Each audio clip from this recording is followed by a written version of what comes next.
Hello, my loves. Katai kutumakatoina. Hello and welcome. You have joined me, Nova. Today I have changed my name.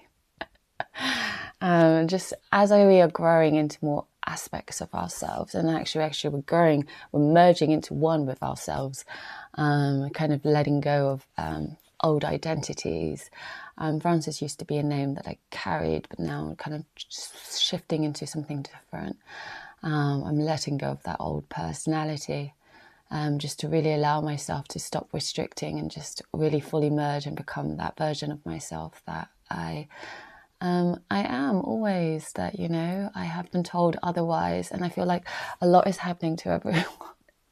I'm talking a lot, but we've been told for so long that we are something else, and the realization is hitting really hardcore that we are far beyond what we've been told. And but if you're already on here and you resonate with this, you already know you're multidimensional, you're a beacon of light, and you are just amazing. You are an amazing spark of divinity, and that's what you are, and you're here to radiate. But if you're also here, you're a way shower. And the reason I'm coming on here today is as a way shower.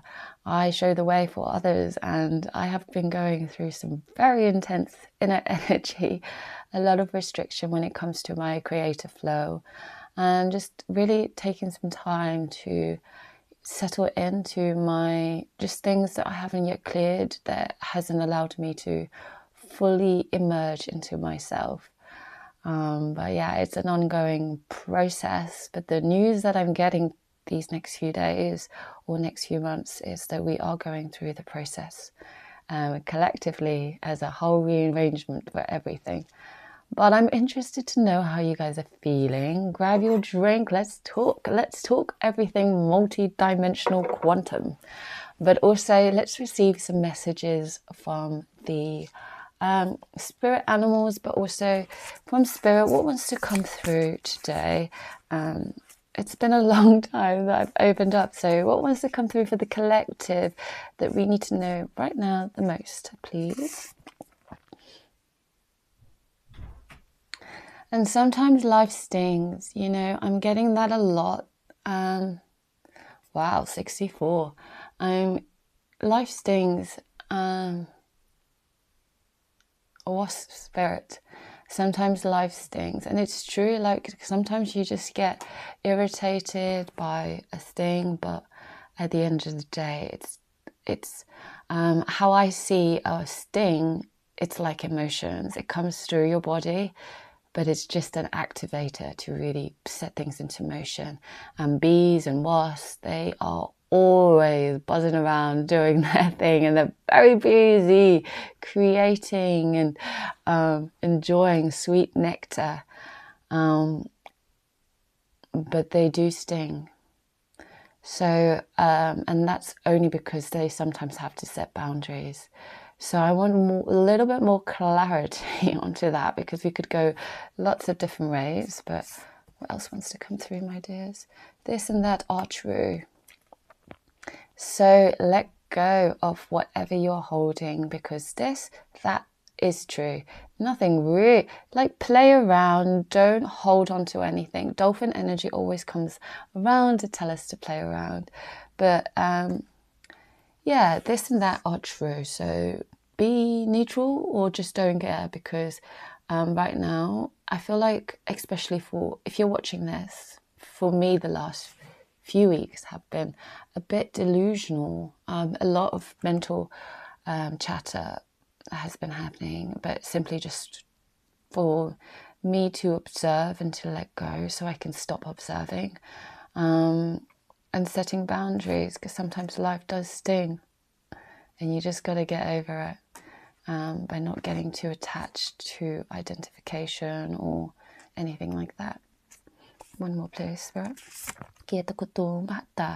Love is all around, and that's the clear message that's coming through. I know we do have a new moon in Gemini, and Gemini in astrology is usually linked to the lovers.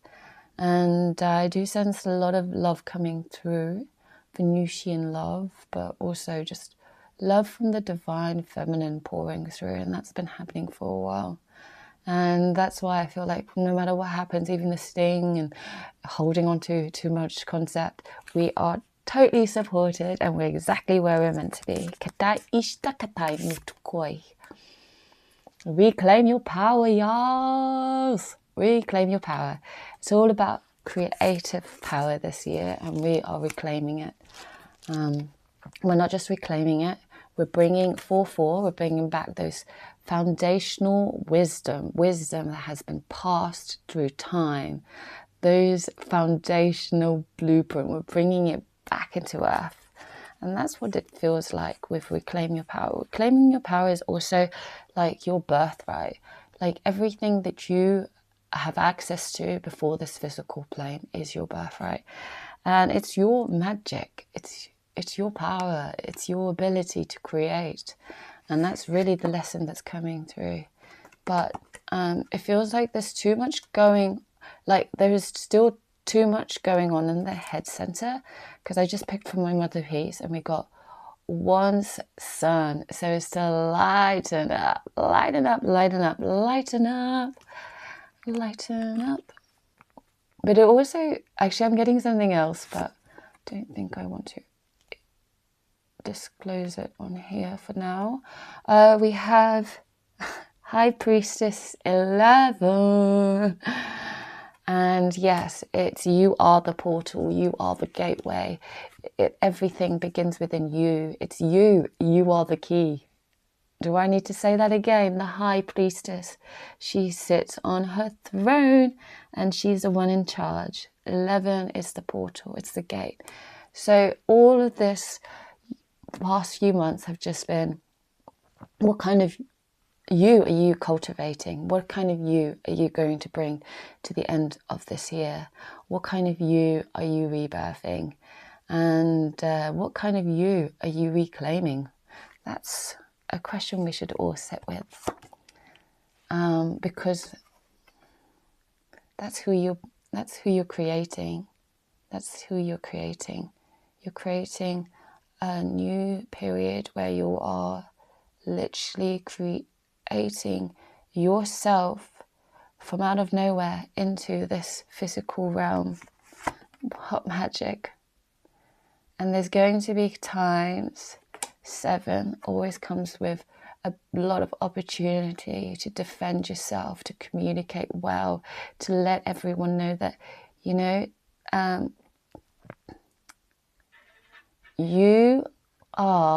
don't need any explanation.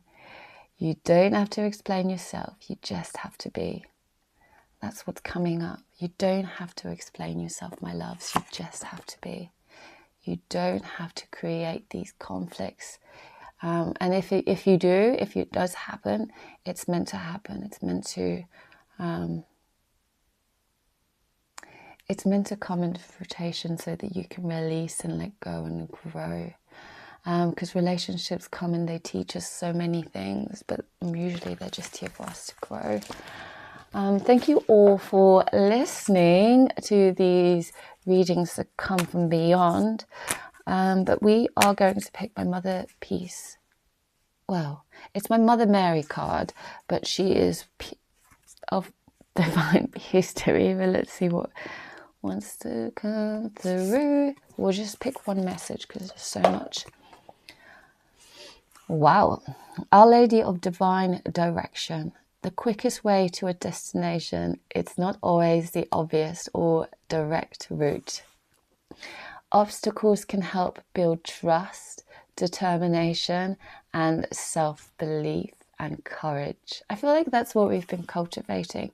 All the strength and courage and self-belief, it pushes us beyond the point where we're just like, okay, we're nearly there. Like, when you do well, I don't know if you know, but I do a lot of running sometimes because we're only here in the present, so everything just moves. I'm not going to talk about timeline and this as it happens. But yeah, I do like to go running, and sometimes with running, you're building that momentum. You're kind of just like you're using your body, exercising, and it's getting used to that. And you're building courage in yourself. However, when those qualities are so magnificent, developed within one's heart, it's more effective and joyful to make swifter progress on the path, sidestepping obstacles a long way. Let go of how you think things need to happen and place your trust in your lady's direction. I am going to leave it there, but I would love to say that expectation is the biggest killer in your expansion, or stunted growth in your expansion. But thank you for listening, and I send you all my love. Thank you.